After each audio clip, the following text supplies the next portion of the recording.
ঘরের বিছানাটা তোলা থাকলে বেশ ভালো লাগে। আজকে বিছানাটা আগেই তুলে নিয়েছি।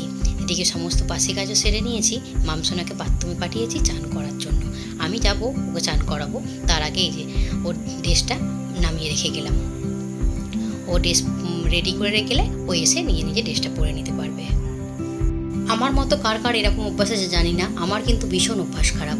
যাই জিনিসই নিয়ে আসি না কেন বাইরে থেকে, সবজি থেকে শুরু করে জামা কাপড় যাই নিয়ে আসি সেগুলোকে না ধুয়ে মানে ব্যবহার করতে ইচ্ছা করে না আমার একদমই।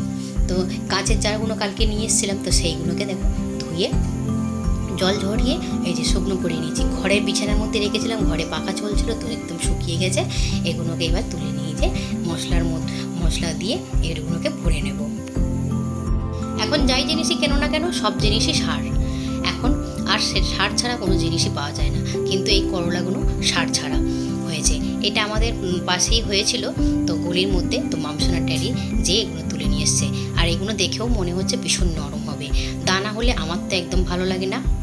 আজকে দুপুরে রান্নাবান্নাটা খুব তাড়াতাড়ি করেছি, আর খুব চিন্তাই করছিলাম যে তাড়াতাড়ি করে দিতে পারবো কিনা, খুব চিন্তা হচ্ছিল। তো তাড়াহুড়ো করে কী কী রান্না করলাম চলো দেখি।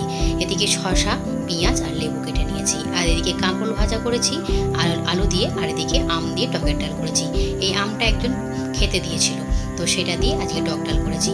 আর তার সাথে করেছি চিকেন কষা।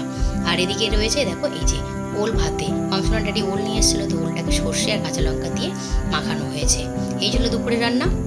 একটা সময় সেলাই মেশিনের কাজটা আমি খুব শখ করেই শিখেছিলাম, কিন্তু এখন আর সেইভাবে মেশিনে আমার বসা হয় না। আজকে দেখো অনেক দিন পর এই যে সেলাই মেশিন নিয়ে বসেছি, সেলাই মেশিনে কাজ নিয়ে বসেছি।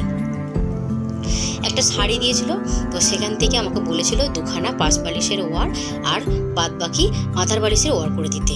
তো তা থেকে আমি যে দুখানা পাশ বালিশের ওয়ার করেছি, একটা আমার তো হয়ে গেছে, আর দড়িও বানিয়ে নিয়েছি ওর। আর এদিকে দেখো এই যে এটা একটু ছোটো সাইজ করতে বলেছিল, তো সেটাও হয়ে গেছে। এইটুকুটা হলেই কমপ্লিট হয়ে যাবে। মামসোনা কদিন ধরেই বলছিল মা একটু পিৎজা বানিয়ে দাও, তাই পিৎজা বানাবো বলে সেদিনকে মলে গিয়েছিলাম, তো মলের থেকেই আমি পিৎজা বেড নিয়ে এসেছিলাম। তো সেটাকে করবো বলে এই চিকেনটাকে আমি ম্যারিনেট করে রেখে দিয়েছি। ছেলে মেয়েরা আমার খেতে ভালোবাসে ঠিকই, কিন্তু বাইরের খাবারটা অতটা পছন্দ করে না।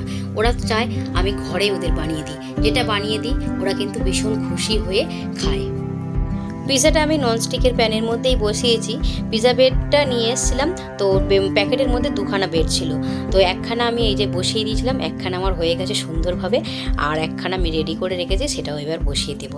আর তর্স হয়েছে না মামার বাবুর, ওদের দুজনকে চলো আগে কেটে খেতে দিই, আর ওরা খেয়ে বলুক কেমন হয়েছে।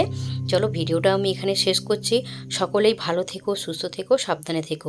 সকলের জন্য অনেক অনেক ভালোবাসা।